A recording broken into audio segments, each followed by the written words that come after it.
Hello out there, my name is Laolu Akonde and you are on to Inside Sources. But first, here's my take for today, and I'm looking at a few issues regarding President Buhari, Mr. David Umahi, and Malam Nasiru El-Rufai. Let's start with the first one, remembering the Mai Gaskia. This past week, it was 1 year after the passing of our immediate past president, Muhammadu Buhari, a decent man by every standard, patriotic Nigerian, and a powerful figure in Nigeria's political history.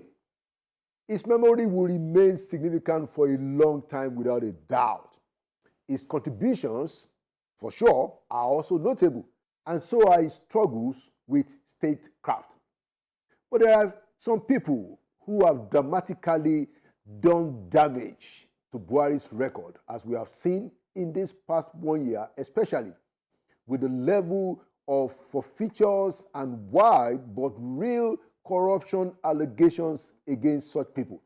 People like Godwin Emefiele, Abubakar Malami, SAN, and Adi Sirika. They are staining the otherwise sparkling anti-corruption credentials of Muhammadu Buhari, the man that we all admire as the Mai Gaskia. What a shame what they are doing to his memory. There's also Saleh Maman, who Baba Buhari himself quickly removed while he was still in office. Saleh is now in jail for corruption. And then there's Madam Sadiya Umar Farouk, who remains wanted for criminal breach of trust, abuse of office, and diversion of public funds. Now, why are we saying this as we remember President Buhari? Because it is a gentle notice to those who are now in power to stop messing around. Stop running helter-skelter, seeking after filthy lucre, while ignoring the job, the public trust, and the duty to serve the Nigerian people. Those who are in power today, they can look at these names, Malami, Emefiele, and so on and so forth, and see how their hearts of the past have become something that is drawing regret and shame today. So let those currently in power conduct themselves in a better fashion. It is still time for them to be cautious. Time is still on their side. No one is in power forever. Second point, David Umahi and Mary Abila's death. We have since heard what Works Minister and former Ebonyi Governor David Umahi has to say about the controversial death in his house of Mary Abila, a nurse assigned to his office. Now, there are two outstanding issues, in my view, that I would like to highlight, which can help us clear up some of the persisting controversy. Number one, who is behind that court affidavit by a family of Abila urging against the conduct of an autopsy before the burial of the body? Who is that person? For me, that is a very alarming signal and a pointer that someone is trying to cover up something. The good news is that the police is insisting on the conduct of an autopsy. And so let us encourage the very dynamic IGP Tunji Disu not to flinch in that resolve. The second point is this. It is true that in today's Nigeria, for good or ill, up or down, if a dead body is found in somebody's house, that is an ordinary Nigerian, in the circumstances of Abila's instance, such a person will certainly have been arrested. Now, David Umahi has escaped that because of who he is. The point ought to be made, though, that at times such arrest is normally based on circumstantial evidence which may offend people's fundamental rights to fairness and all of that. But what Mr. Umahi should do is to be totally and completely transparent and to support an autopsy before the burial of Abila's body by every means necessary. There is no way Mr. Umahi will be able to wash himself clean in this controversy without a thoroughly well done and transparent autopsy.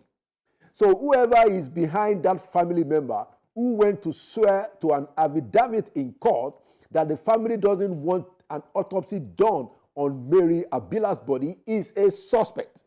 Or at least he or she should be a person of interest whose motive ought to be unraveled. Finally, on that point of David Umahi, we must say that David Umahi, with all his challenges, and he's gotten quite a few, is one of the best performing ministers of the Tinubu administration. And whether we love him or we hate him, the man is hardworking. Coming to my third point and final point today, in defense of El-Rufai's fundamental human rights. We listened recently to the appeal by El-Rufai's wives, and here is the point they are trying to make. The bail terms that were set are not such that are meant to be met. Those bail terms, they say, are designed to keep the man in custody without a conviction. Now, if that is the case, as it seems, then that is not a bail. That is detention wearing a legal mask. When the state sets conditions it knows cannot be fulfilled or that are clearly unfulfillable in the circumstances, the state is administering punishment by process. Now, let's flip the script in a way that reminds ourselves of some of the circumstances of the former governor's administration in Kaduna. What happened to Dadi Yatta? What about Stephen Kefas? What about Kajuru? These are real names, real places, real pains. During his time as governor, El-Rufai was accused of running a government that abused people's rights. Dadi Yatta disappeared. Kefas was arrested over social media comments. Communities in southern Kaduna lived through killings while many felt the state was absent or heavy-handed.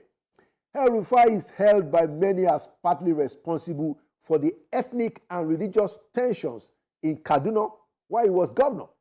Now, Professor Chidi Odinkalu, a law professor, and others have pointed out the irony that a man once accused of executive excesses, once accused of violating other people's rights, is now, as his wives have shown us, asking for the same system to protect him. And so some people will say that is karma. It was why I pointed out earlier in this take that those in power today should be cautious because power is transient. So let me be direct. I have called out former Governor El-Rufai before. I have called out his sometimes careless tongue and his reckless conduct sometimes. He could fix problems as a very good technocrat, but he courted too much controversy, and some people have questioned his wisdom. But I will defend El-Rufai's right under the law. We cannot use the courts to punish people until they have been found guilty. And I made this same point during the Dele Farotimi trial in his legal fight with Are Afe Babalola, our respected elder. That principle does not change because we dislike the person in the dock. Let me say it again. We cannot use the courts to punish people until they have been found guilty. What happened to Farotimi is now happening to El-Rufai. The law is not a weapon for political scores. It is a standard, even a dispassionate arbiter.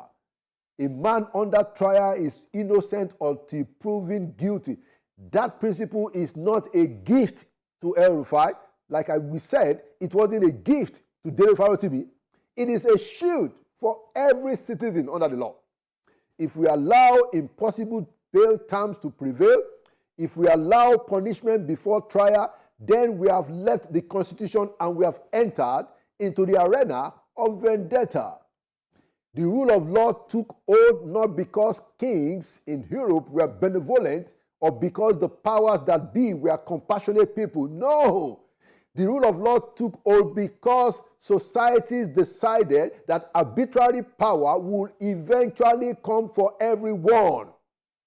If it can happen to a former governor and former minister, the question is, who will it happen to next? To those in government, by all means, prove your case and make the evidence against El-Rufai compelling. Do that. But do not use bail as a life sentence. Do not make the process the punishment. Because like I said, today is El-Rufai. Tomorrow, it may be you that you are in government perpetuating this evil today. It may be your turn. And there you have it. Inside Sources goes full blast right after this. Welcome back to Inside Sources. Today, I'm leading the show with a conversation with the former president of the Christian Association of Nigeria, who was also the former president of the Baptist Convention, is currently the president of the Waymaker International Ministry. I'd like to welcome back to Inside Sources a forthright and eminent Nigerian, Reverend Samson Supo. Ayokule, Your Eminence, good to have you again. Good day to you over there. God bless you richly for what you are doing. And may the Lord God continue to help Nigeria out of this situation in which we have found ourselves in Jesus' name. Amen. Amen. Let's just start from the rescue that we saw last week in Oriire. And I know that you are from Oyo State. What is your own take about this rescue? When you look at it against some of the stuff that has happened before, ransom payment, and we are told and we believe that on this occasion there was indeed a rescue. I'd like to start from there, Your Eminence. What's your take? To God be the glory, great thing that He has done. When the kidnap happened on May 15th, I was coming from Ogbomoso. I saw military vehicles moving towards Ogbomoso. And I said, what is happening? And somebody that was in the vehicle with me, my entourage, said that it was the commandant of the 2nd Mechanized Division that was going somewhere. And I was saying, why this waste? People following him are too many. It's a waste.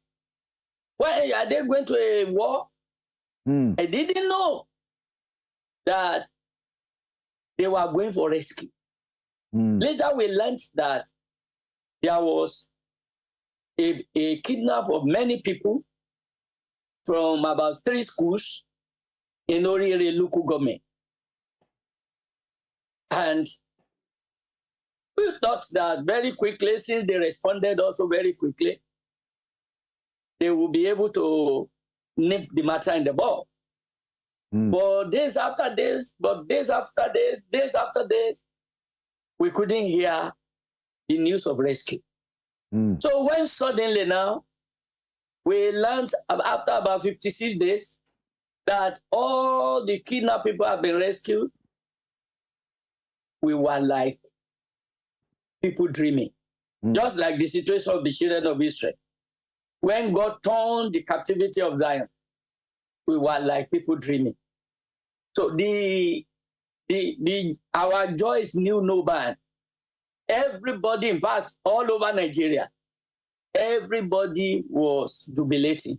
I think that was one rescue that had given credibility, more credibility to our security agencies and to this government, because this is what the government should be doing and the news we should be hearing, that the kidnappers, the insurgents, and their agents don't have breathing space in our nation. And that if anybody should dare our security, they will show him their professionalism and their competence to save this nation, to rescue the people, to give us our liberty to move about. So that was great credit to the security agencies and to the commander-in-chief, the president of Nigeria, for doing everything within his power to rescue them. And kudos to the governor, who also gave the security everything needed at his own level to be able to do this work. And I pray that this will be replicated all over the nation. Not only to rescue the people, but not to let the people responsible go scot-free. The more we apprehend the evil people behind this matter, the better our nation will be. The more credible the government will become. So I want to congratulate the president for this show of commitment, strength, and responsibility towards the security of the people. And all the lessons that should be learned from it should be learned. That place is a place that I know personally. Okay. The size of that local government is too big. If it is divided into 3 parts to Oyo, because that local government consists of people from Oyo and Ogbomoso together. I see. If 2 or 3 local governments come from there, it's more than enough, because you will be traveling from Ishe after the Oyo West local government to Ishe local government, that for about over 60 kilometers. Oh, wow. Just one local. That's too big. That's too large. And no security post at all. No security post. So how can government be like that? And the roads are not good at all. So the lessons that should be learned from that situation are very many. Number 1, you don't just leave your people uncared for like that. Knowing also that behind those people is the expansive Old Oyo National Park. And that Old Oyo National Park, if I'm not mistaken, occupies up to 12% of the entire of your state. And it's just the bush at the back of those people. No security. With all what we have been hearing about how these kidnappers operate, using the bush as cover, I think a more responsible government should not leave that place, which is an inroad to the entire state, unmanned. Not only with forest guards, but also with security posts. If we have 3 police stations in that local government, yes, it is deserving, especially at a time like this. Is it not less costly for the government to maintain such security posts than to rescue people in this situation? See the panic. See the losses. The losses of the security people, the losses of the teachers, and other losses. The amount of money poured into this rescue at a state of panic. Yeah. So we should do the needful. Okay. And what I have seen is that our governments are not proactive enough. Okay. What we're doing is fire brigade approach. And we act when the deed has been done. Why should you be? Why should you be? Should we be like that at this time? Why can't we be proactive? Proactive leadership is a leadership with foresight and insight. Insight like a seer, to see what can happen ahead of time and quickly take action to remedy that. Okay. You know that if those schools were finished, it wouldn't be so easy to go in and out. To cut people away like that easily. Some of them might have been gunned down by local hunters with the then guns that they have as defense, or lock them in so that they don't have a way of getting out until the security people arrive that place. All right, Your Eminence, very important point that you made there. And I wanted to follow up. I mean, I know, like I said, that you are from that part of the country. I wanted to ask you, just like you said, to be proactive rather than being reactive. But now that this has happened, what do you think the federal government and the state government, what do you think they hold the victims going forward, including those that were dead, the two teachers that were killed in the circumstances, and then the victims themselves? What kind of recovery, or compensation do you think is proper from the government to these people? What the government should do now is not only the psychological restoration of those people into the society so that they can continue with their lives. As I've told you, number one, they made so many losses. For one to be locked up for 53 days, a lot of economic losses, psychological breakdown, not only for them, but their relatives. Yes. For the people killed, their children should be taken over by the government, and they should be sponsored to the university level, free of charge. Because their parents that were killed, if the government had done its work without allowing those people to take them away, the parents will have taken care of their children. Yeah. So now that the government failed and allowed this to happen, the government must be responsible. When, for example, when one of my protocol officers died suddenly on duty, though I didn't cause it, he fell sick and he died suddenly, what I directed was that the child that was admitted to the university to be given scholarship to be from year 1 to year 4, free of charge. The Nigerian Baptist Convention should be responsible. And we have been doing that not only for that one, but for many other people that died on active service like that. So the government has all what it takes. If it will take reducing the jumbo pack of those in legislative house and political office holders to take care of these people, it is deserving.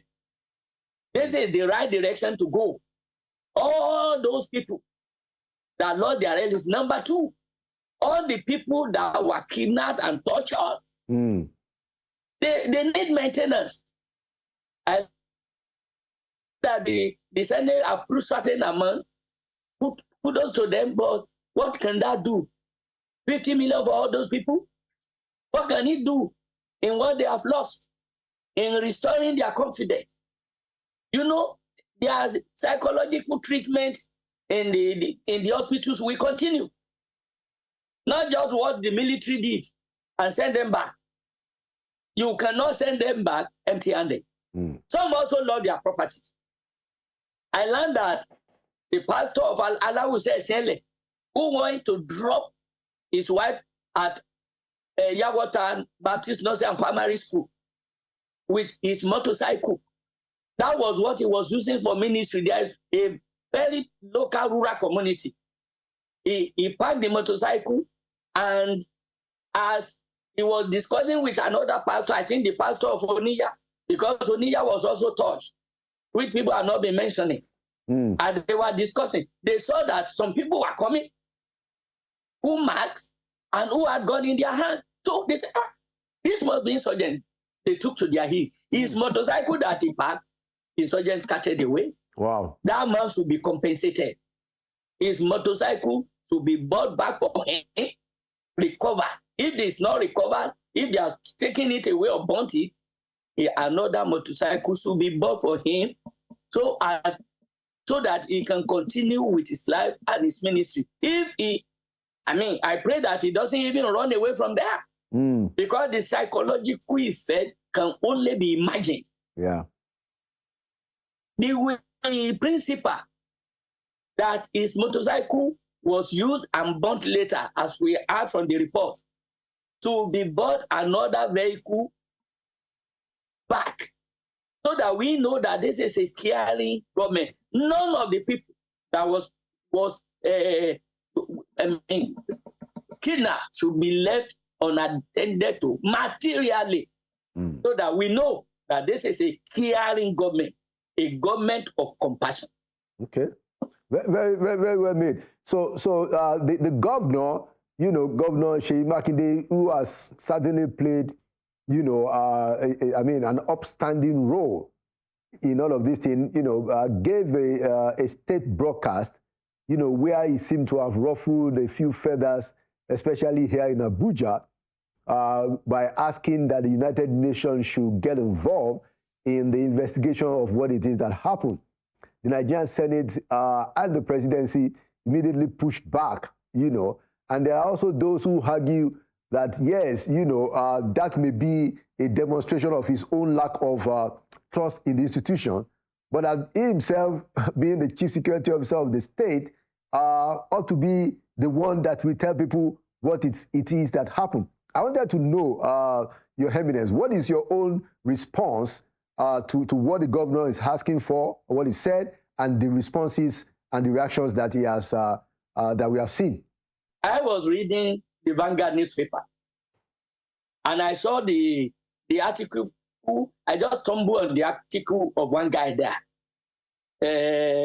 Ikechukwu Amechi, on the call of the governor over this matter that there should be international investigation. Yeah. That it was because it declared for the presidency that the kidnap happened. We can, as I have told you, he has his reason for that. I don't know how those reasons with me. I can't justify or nullify what he has said.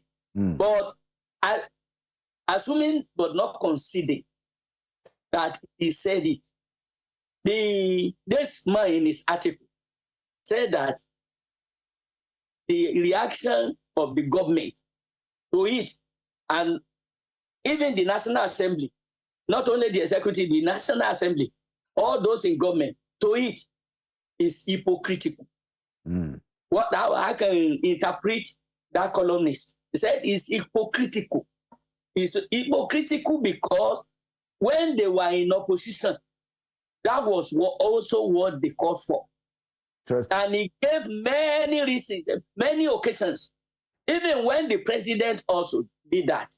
Even now, when he's in government, he once said that when people were criticizing him for the way insurgency is spreading virally in the country, he said that the opposition should be held responsible. They were the one behind the spike in the terrorist activities.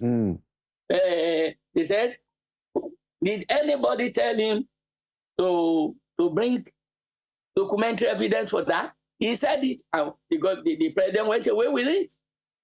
Not only that, in 2013, when there was this in Baga, when there was a mass killing in Baga, during the time of Jonathan. Yeah. And ACN was the party of the present president. He came out, criticized Jonathan, and called on the International Court of Justice in The Hague to do an investigation into that mass killing. That the government was irresponsible, the government would have been more responsible not to allow that to happen. He said, he called on the international body to come and investigate. What's the difference between what Makinde said and what the president said at that time? And the same thing was what the president of Senate did, calling on for international investigation. Anything, they are playing politics with the lives of the people. Where will politics stop? Why I'm not justifying Makinde, but this has been the way the opposition have been behaving. Politicians have been behaving. If they continue to behave like that, like this, moderator, they will be losing their respect from the people. Exactly. Okay. People will believe them at all. They are just playing with our lives. Anyway. Insurgency was increasing. You are blaming opposition. And there was kidnap in your area. You blame the federal government. You are calling for international investigation. You are birds of the same feather, flocking together. And they should not be politics. The one they should now do is call themselves together, brainstorm, and devise a better way of addressing this matter, because without addressing this matter, they are not worthy. They don't deserve to be where they are. We will not just know that they are only interested in our Commonwealth. If they cannot squarely address this matter and nip it in the bud, why should the insurgents be more clever than them? Why should they be more clever than them? Okay. Why they should be smarter than them? Okay, all right. Why can't they bury their differences, come together, and come with robust plan, more intelligence gathering, more collaboration between the security agencies? And even if there are, people have been saying, if there are people within the government that are aiding these things, let them bring them out. Okay. They are not worthy Nigerians. Absolutely. They should be exposed. The president, let me say this, the moderator. The president should not be afraid. Should not be afraid of his political future or of his life in calling a spade concerning the people that are behind this matter. In fact, the more he is out to do this, the better it will be. People will support him more. The 2027 or 2028 or 2029 will not be a problem. Okay. If people wish, people will support you. And what you're talking about, just so we are clear, is that you are saying that the president should go after the sponsors of terrorism, because this has been an issue that Pastor Adeboye had also spoken about, that the president should go after the sponsors of terrorism. I wanted to be clear, that is that the point you are making, Your Eminence? Without fear or favor. Without fear or favor. That's why it's there. In Yoruba adage, Yoruba people say, Akuku joye, osajueno mi okadulo. If you are not in charge as the royal father, it is better than for you to be there and not be able to rule, have the capacity to rule. Okay. It is lack of capacity to rule when some people within are bigger than you, and they will be committing lawlessness, they will be working lawlessness, and you will not be able to address it. It means that you have lost the essence of being where you are. Excellent point. And I am happy to say, Your Eminence, that I agree with you fully on that, that our president as the commander-in-chief should go after those people and confront the situation. And, just like you said, this is a turning point, what happened in Oriire. Let's hope that it's going to become a template. But I wanted to also ask you, before we close, because of our time, about what is shaping out to be the 2027 presidential lineup. So already we know the three major candidates. There are several, presidential tickets, but the three major ones have now emerged. So we have, the ruling party, the president and his vice, and then we have in the ADC, the main opposition party, we have former Vice President Atiku and former Governor Rotimi Amechi as the vice president. And of course, we have in the NDC, Mr. Peter Obi and Rabiu Kwakwanso. Now, the president has reopened the Muslim ticket in addition to all of this. So I wanted to ask you, how do you think, you are a leader you are former president of CAN, you were leader of the Baptist Convention. Should we be, I mean, what should be the response of Christians to a Muslim ticket? Number one, and then how do you read the presidential race that is just a few months away? Final question. Well, I think with what is going on, litigations here and there against the political parties, I cannot be sure of major contenders that we have now. Mm. The only contender I think I'm sure of now is the ruling party. ADC is still battling the relevance and the authenticity of their candidates in the court, if I'm not mistaken. Unless there is a ruling now over all the suits they are facing. There are quite a number of legal cases that are in process. So we don't know. They don't know the ADC. They don't know where they are going yet. And the same thing with NDC. We don't know where they are going yet. APM is also there. SDP is there. You know, we cannot say what is going to happen concerning 2027 until the last day to that election. So we are just praying that the best will happen to Nigeria. Amen. By the grace of God. And that Nigerians should not lose hope. Nigerians should not lose hope. Because hope in God does not make us safe. Because the love of God is shed abroad in our heart by the Holy Spirit. Nigerians will continue praying and doing their best in terms of their voters' card, and those who, according to politics, to participate under the leadership of the Holy Spirit actively. And each and every one of us, on the day of election, if they will allow our votes to count, whether they will allow it to count or not, we must do our own side of the assignment. Go and vote. Vote according to your conscience.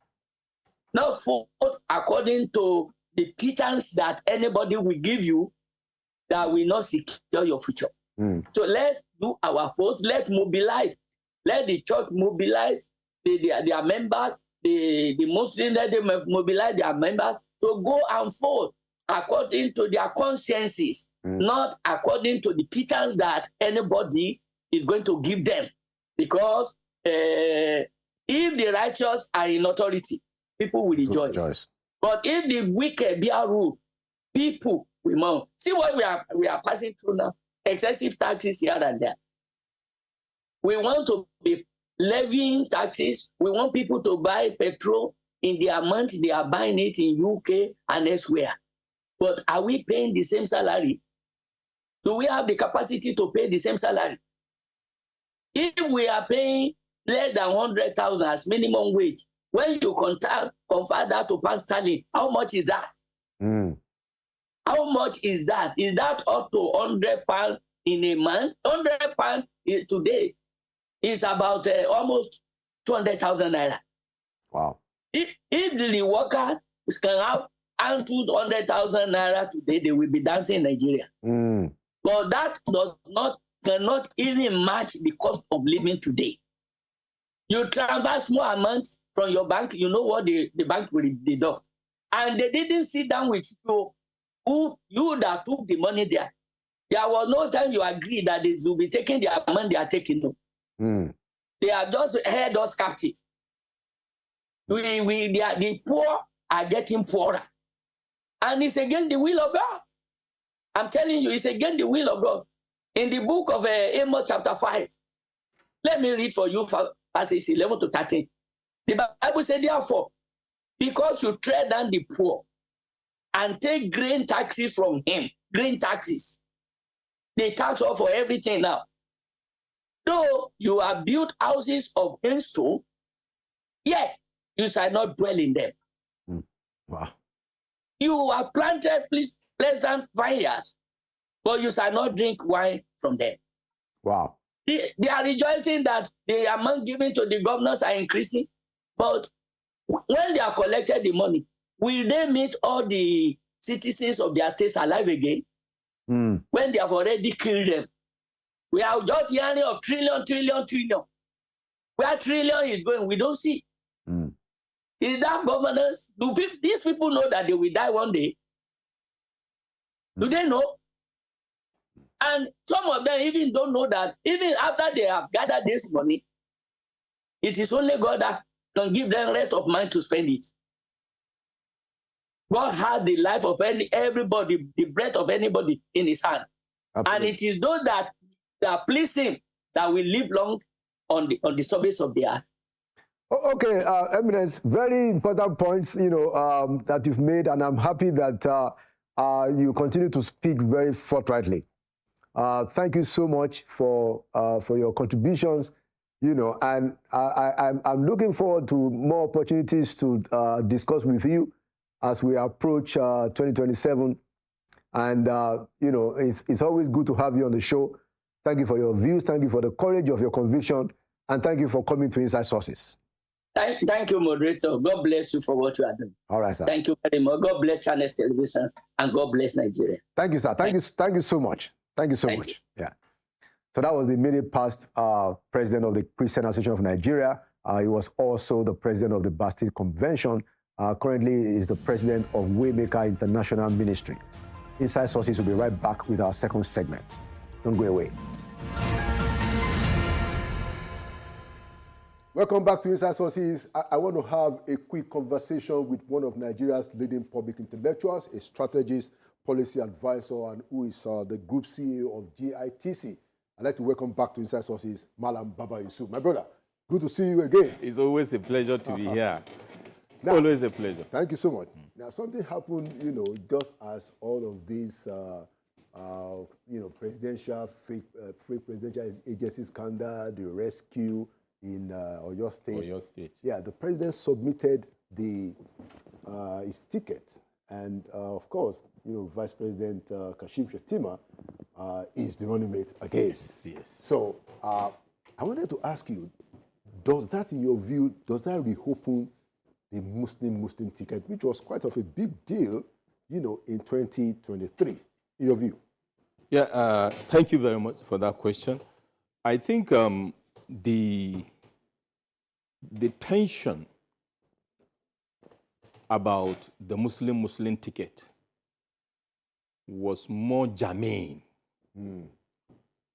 during the build-up to the 2023 elections, considering the timing, considering the situation, considering the uncertainty, considering the fact that we had a Muslim president from the north, right, with a vice president that is a professor of law from the south. Who is also a pastor. Who is also a pastor, thank you, at that time. And then we have this shift, dramatic shift to a Muslim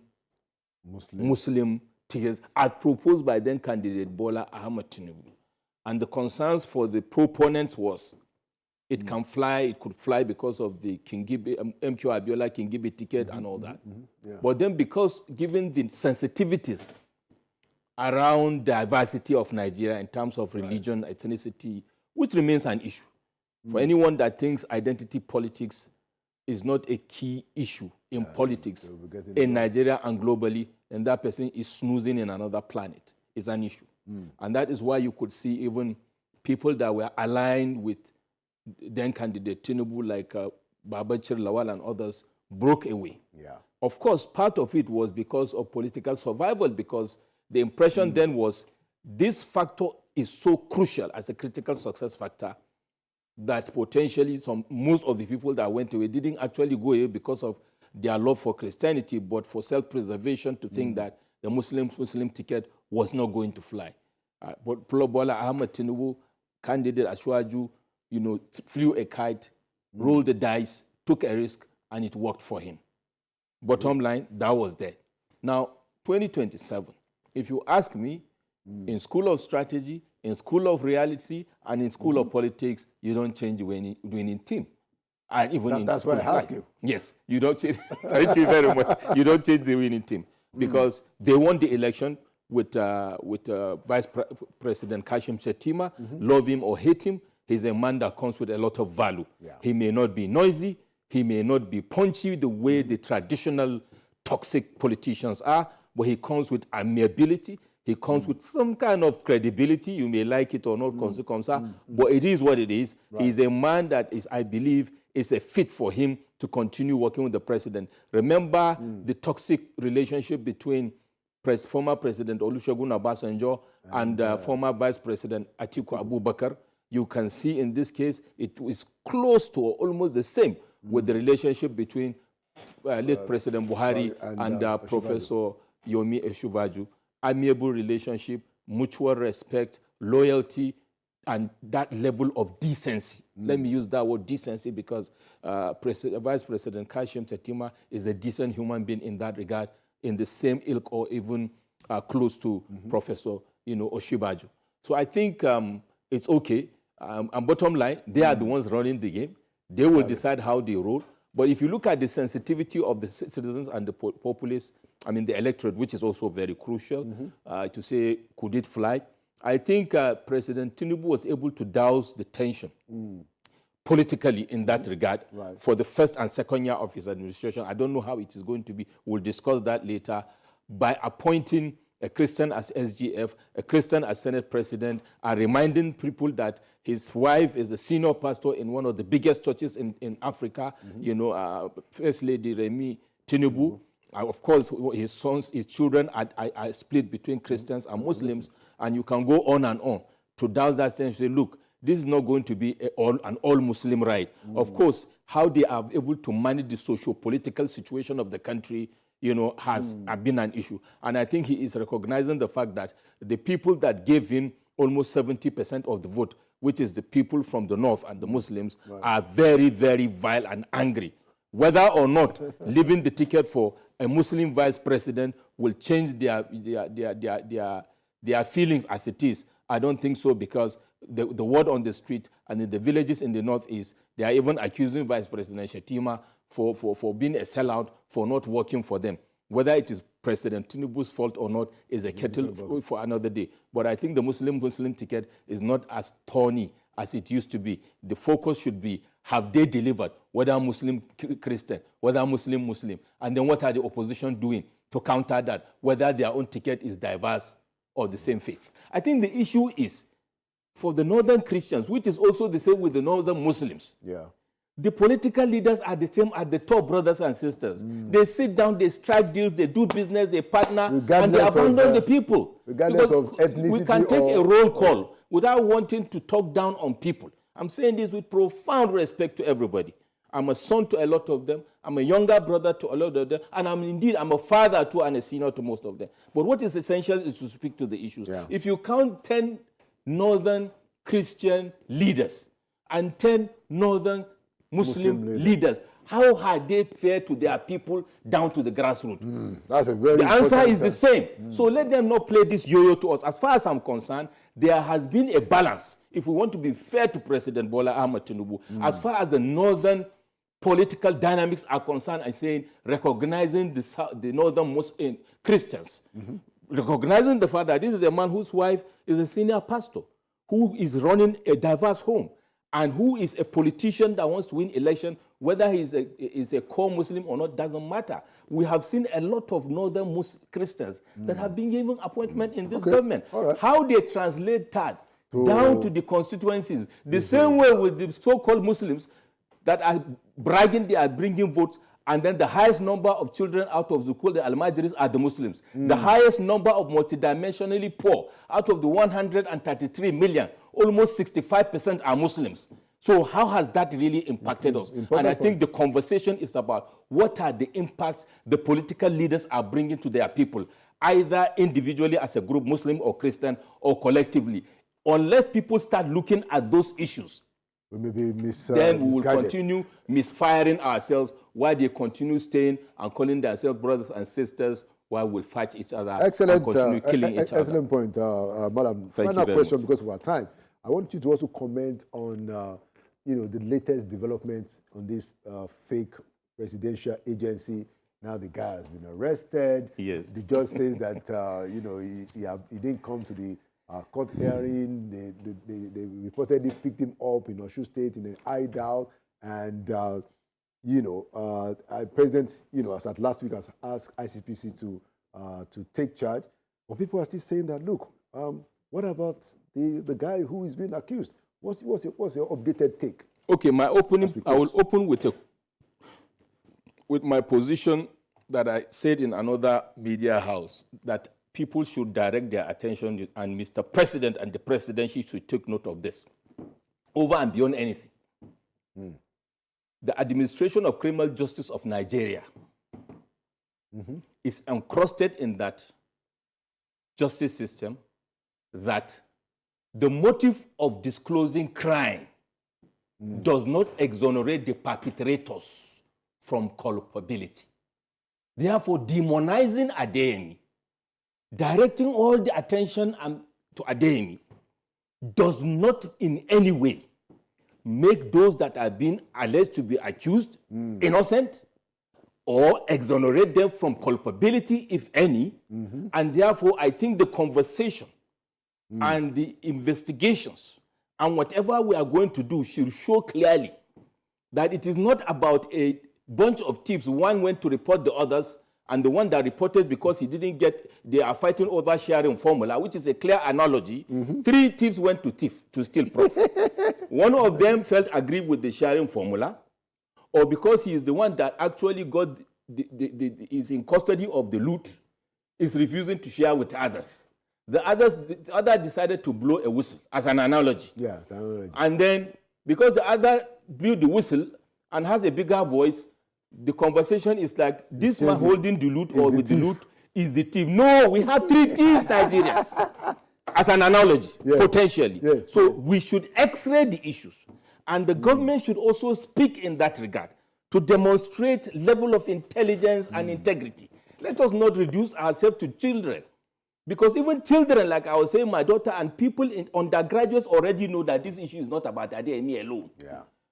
Because the motive of disclosing crime does not exonerate perpetrators from culpability. In fact, in other countries, people become prosecution witness for whatever reason and court deals. Yeah. Why? So that you can get to the root of the issue, which should be the focal point of this government at this point in time. Yeah. How do we end up with a fake institution? Could it be there are more? We have about 2,000 entities in Nigeria that are the behest of appointment of President of the Federal Republic of Nigeria. What should be the thinking process of Mr. President and his team now? Could it be there are others? I'll give you an example. There is a gentleman called, I will have to refer to my notes, that contacted me to give credence to this issue. Okay. In sometimes last year around, and I want Nigerians to listen to this very carefully. His name is Mr. Galadima. Not Buba Galadima. Yes, that's why I want to get the name. Is it Buba? Not Buba Galadima. Okay. He is claiming to be working with the presidential villa. That is instructive. And claiming to be working in the office of the president. And now claiming to be in the business of giving racket for appointments. As a public figure, I was contacted and he said he got my number. And this Ahmed Umar Galadima, I have all the documents, claimed that he is going to facilitate for me to get a ministerial appointment, chair of the board appointment in the presidency. That was about August last year. And I said, really? He said, who are you? He said he's a chief detail. He's part of the chief details of the in the presidency. I said, okay, fine. What do you want from me? He said he wants my CV, he wants this and that. I said, really? He said, so, and I said, you know what? Play along with this guy. So I played along. Cut the long story short, 2 days later, he came with a proposal for me to part with some huge amount of money, about 100 million or so. Wow. And it will be given to me. And I said, what if I give the money and I don't get the appointment? You get what I'm saying? And he said, no, they can't do that because you know what? I said, no. Most of us, everybody is doing his own. So if they call me out, I'll call all of them out. Water under the bridge. One of my aides. Well, were you able to identify whether the guy is actually real? That's where I'm heading to. One of my aides found out that this man has also actually defrauded almost 20 other people. Wow. for this employment scam, whether it is at the highest level or middle cadre level. Meaning In that fact, people have there paid is a money. petition by those people now in the office of the director of DSS. So what am I saying? When people are shouting that people are buying appointment in the administration of President Bola Ahmed Tinubu, they pay for appointments, that is why they do what they want, you hear all manner of things. I think it is proper to clean the house. It is probable the president is not aware, and if he's not aware, he should be interested to know why, because this is impacting on his administration. Even if Mr. President and his team think that they are going to get a solo win in 2027, what about the impression of the international community? Yeah, because the in the next 2 to 3 months, I can tell you, things like this can change the entire political dynamics of this country. Because enough should be enough. Yeah. If you are not interested in finding out the root cause of this issue, leaders of places like EFCC or others have received Adeyemi in their offices on a courtesy call. Yeah. This man has a diplomatic passport. And all the conversation is about the man is a fraudster. The man is a fraudster. Within the leadership valuation, there shouldn't be less than 5 to 6 people. I'm not saying it is the EFCC chairman that's whose head should be so rolling. you see, people like the EFCC chair and others accept this man because they believe that all the processes have been done. sorted out. But that I wonder how they feel in their private moments to say, what is this? How do we get ourselves into this? With a view to say, how do we correct this going forward? But if you now go, the target is to prosecute Adeyemi, send him to jail. Then Nigerians are being sold yet again a dummy. Like I've given you the precedents the other day. We are here during the administration of President Muhammadu Buhari. A Minister of Aviation went, painted a Boeing 737 aircraft in Ethiopia, brought it and presented it to Nigerians and with the president with fanfare that this is a Nigerian carrier. And the consequences were that he's undergoing prosecution. He's still a chieftain of a political party. Now, if we continue with this and we say it is okay, what about our children? What about our great-grandchildren? They're watching. What about us? Because President Bola Ahmed Tinubu will leave office to the glory of Almighty God, whether one time or second time. We have President Olusegun Obasanjo is alive. We have former head of state Babangida. We have former head of state Abdul Salam Abubakar. We can go on and we have Dr. Goodluck Jonathan and others. They are still living.